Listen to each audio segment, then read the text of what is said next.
বিসমিল্লাহির রহমানির রহিম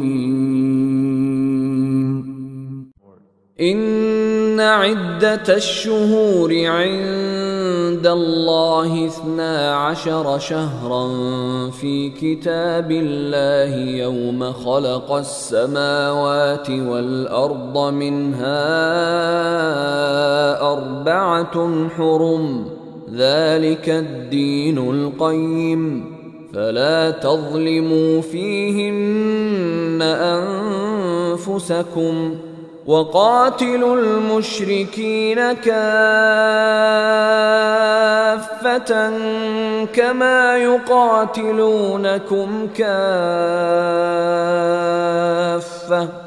واعلموا أن الله مع المتقين নিশ্চয় আল্লাহর বিধান ও গণনায় মাস 12টি, আসমান সমূহ ও জমিনের সৃষ্টির দিন থেকে, তন্মধ্যে 4টি সম্মানিত। এটি সুপ্রতিষ্ঠিত বিধান। সুতরাং এর মধ্যে তোমরা নিজেদের প্রতি অত্যাচার করো না, আর মুশরিকদের সাথে তোমরা যুদ্ধ করো সমবেতভাবে, যেমন তারাও তোমাদের সাথে যুদ্ধ করে যাচ্ছে সমবেতভাবে। আর মনে রেখো, আল্লাহ মুত্তাকিদের সাথে রয়েছেন।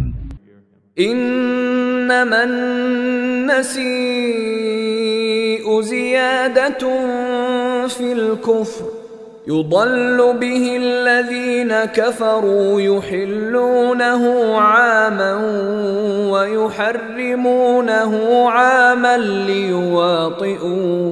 ليواطئوا عدة ما حرم الله فيحلوا ما حرم الله زين لهم سوء أعمالهم والله لا يهدي القوم الكافرين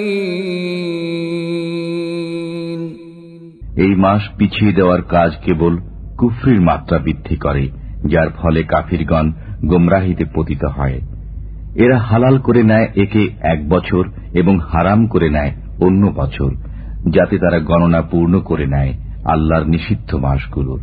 অতঃপর হালাল করে নেয় আল্লাহর হারামকৃত মাসগুলোকে।